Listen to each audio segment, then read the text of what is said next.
Hello मेरे प्यारे दोस्तों, आप सभी को मेरे YouTube चैनल कहानी का खजाना में स्वागत करती हूँ। आई होप आप सभी लोग खुश होंगे, स्वस्थ होंगे। चलिए दोस्तों, आज आप सबको मैं एक नई कहानी सुनाती हूँ। दोस्तों, मेरा नाम अर्चना है और मैं लखनऊ की रहने वाली हूँ। मेरी छोटी बहन पायल के देवर को मैं पसंद करती थी। एक दिन मैंने हिम्मत करके उसे अपने दिल की बात कह दी और उसके बाद हम दोनों एक दिन अपने रिश्ते में आगे बढ़ गए। मैं 26 साल की हूँ। रंग मेरा गोरा है। हाइट मेरी 4 फीट 6 इंच है। मैं अपनी छोटी बहन के देवर रजत को पहले से ही पसंद करती थी, लेकिन कभी कहने की हिम्मत नहीं कर पाई। मेरी छोटी बहन पायल की शादी को 3 साल हो चुके हैं। वो मुझसे उम्र में 2 साल छोटी है, लेकिन उसकी शादी हो गई। उसने लव मैरिज की थी। लड़का शादी के लिए मुझे देखने तो आता था, पर मेरी हाइट कम होने की वजह से मुझे ना कह दिया जाता था। मेरी शादी में बहुत दिक्कत आ रही थी। घर वाले भी बहुत परेशान हो रहे थे। रजत मुझे पहले से ही बहुत अच्छा लगता था। वो दिखने में बहुत ही आकर्षक था, लेकिन हमने कभी खुलकर बात ही नहीं की। बस कभी कभार कहीं मिल जाते हैं तो हाय हेलो कर लेती हूँ।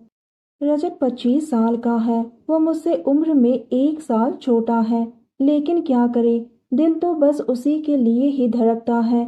उसकी हाइट लगभग 5 फीट 9 इंच है और रंग बहुत ही गोरा, एकदम मक्खन जैसा। 2 दिन के लिए मैं अपनी छोटी बहन के घर रहने गई थी। मैंने पायल से कहा, पायल तुम्हारे घर में 2 दिन तो मैंने रह लिया, अब लगता है मुझे घर जाना चाहिए। पायल ने रजत से कहा कि तुम अर्चना को छोड़ देना। रजत ने कहा ठीक है, थोड़ी देर में छोड़ दूंगा। मुझे थोड़ा सा ऑफिस का काम है, पहले उसे निपटा लेता हूँ, उसके बाद मैं अर्चना को छोड़ दूंगा। अब हम दोनों घर में अकेले थे। रजत लैपटॉप लेकर ऑफिस का काम कर रहा था। वो ज्यादातर ऑफिस का काम घर से ही करते हैं। मुझे लगा कि आज ही अच्छा मौका है, उससे बात कर लेती हूँ और बता दूंगी कि मैं उसे कितना पसंद करती हूँ। लेकिन मुझे पता नहीं था कि आज का दिन मेरे लिए यादगार बन जाएगा और मेरी चाहत पूरी हो जाएगी। मैं उसके पास गई। हम दोनों पहले तो नॉर्मल बातें ही कर रहे थे। फिर मैंने हिम्मत करके पूछा, रजत एक बात बताना, तुम्हारा और निकिता का लगता है कुछ तो चल रहा है। निकिता दरअसल मेरी छोटी बुआ की बेटी है। वो मुझसे 4 साल छोटी है। रजत ने हंसते हुए कहा, तुम दोनों बहनें भी ना, जब भी बातें करती हो एक जैसा ही करती हो। मैंने कहा, ऐसा क्यों कह रहे हो? उसने कहा, निकिता को लगता है कि मेरा तुम्हारे साथ चक्कर चल रहा है और तुम्हें लगता है कि मेरा निकिता के साथ। तुम दोनों बहनें भी ना कमाल की हो।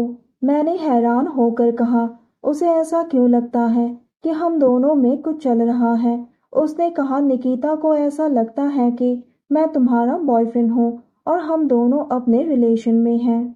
दोस्तों, थोड़ा सा समय निकालकर इस कहानी को अंत तक जरूर सुने। दोस्तों, आप लोग चैनल को सब्सक्राइब करना भूल जाते हैं।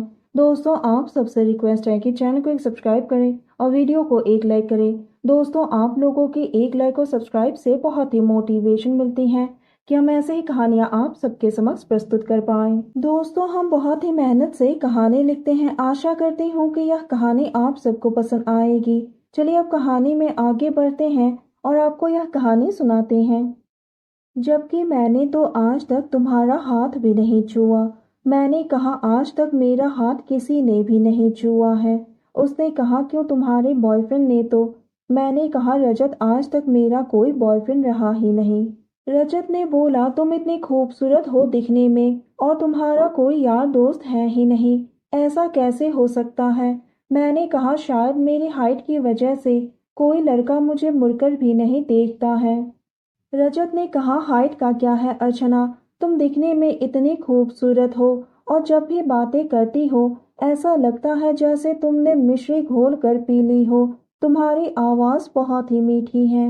मैंने सोचा यही अच्छा मौका है, बोल ही देती हूँ। मैंने कहा, हाँ, मैं किसी को चाहती थी, लेकिन उसे कह नहीं पाई और किसी और की तरफ आज तक देखा भी नहीं है। उसने कहा, मैं भी तो सुनो, वो खुशनसीब कौन है? मैंने एकदम से बोल दिया, रजत, वो और कोई नहीं बल्कि तुम हो।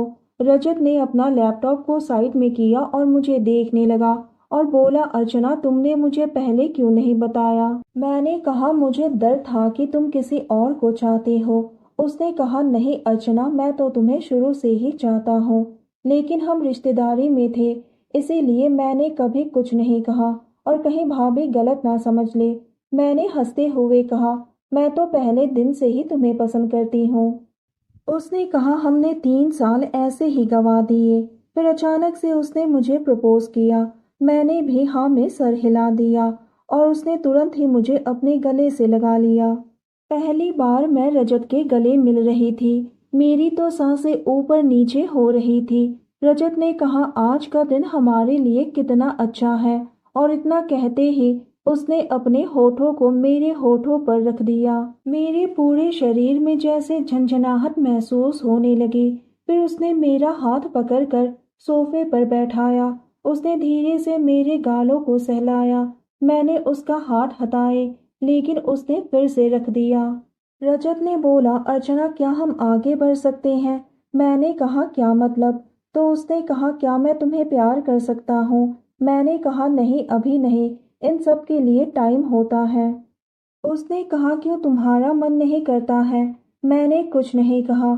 उसने बोला तुम्हें चिंता करने की कोई ज़रूरत नहीं, मुझे तुम्हारी सहमति के बिना आगे नहीं बढ़ना है। मैंने कहा ठीक है, मुझे तुम्हारे ऊपर पूरा विश्वास है। और पहली बार हम दोनों अपने रिश्ते में आगे बढ़ गए। मैं एकदम से सिहर उठी। एक अलग ही खुशी का एहसास हुआ जो पहली बार कर रही थी। एक दिन रजत ने हिम्मत करके अपने घर वालों को हमारे रिश्ते के बारे में बता दिया। पहले तो सब थोड़ा नाराज थे, क्योंकि रजत मुझसे 1 साल छोटा था, लेकिन हम दोनों की प्यार के आगे दोनों परिवारों ने हार मान ही लिया और हम दोनों की शादी करवा दी।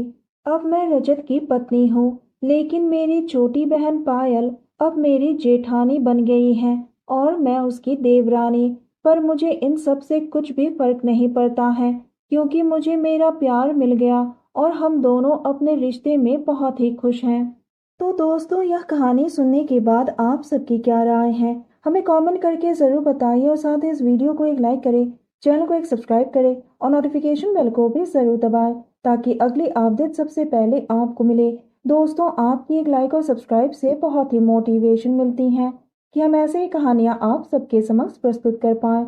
आप सबने अपना कीमती समय निकालकर इस वीडियो को सुना, इसके लिए आप सभी को धन्यवाद करती हूँ। धन्यवाद दोस्तों।